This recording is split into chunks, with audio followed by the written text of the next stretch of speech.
Le chat, la belette et le petit lapin de Jean de La Fontaine. Du palais d'un jeune lapin, dame Belette un beau matin s'empara. Oh, c'est une rusée. Le maître étant absent, ce lui fut chose aisée. Elle porta chez lui ses pénates, un jour qu'il était allé faire à l'aurore sa cour parmi le thym et la rosée. Après qu'il eut brouté, trotté, fait tous ses tours, Jeannot Lapin retourne au souterrain séjour. La Belette avait mis le nez à la fenêtre. « Ô dieux hospitaliers, que vois-je ici paraître ?» dit l'animal chassé du paternel logis.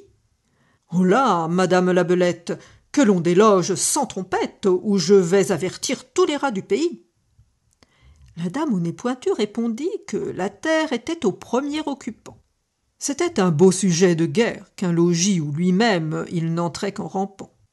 « Et quand ce serait un royaume, je voudrais bien savoir, dit-elle, quelle loi en a pour toujours fait l'octroi à Jean, fils ou neveu de Pierre ou de Guillaume, plutôt qu'à Paul, plutôt qu'à moi. » Jean Lapin allégua la coutume et l'usage.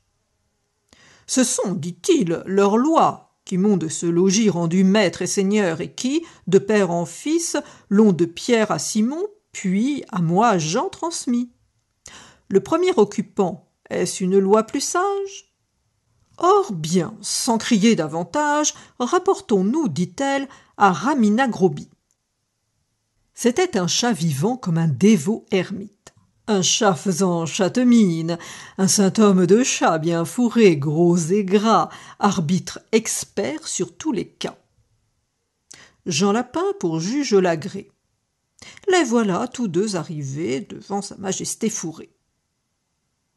Grippe-Minot leur dit : « Mes enfants, approchez, approchez, je suis sourd.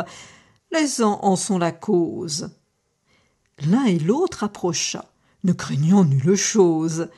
Aussitôt qu'apporté, il vit les contestants, Grippe-Minot, le bon apôtre, jetant des deux côtés la griffe en même temps, mit les plaideurs d'accord en croquant l'un et l'autre.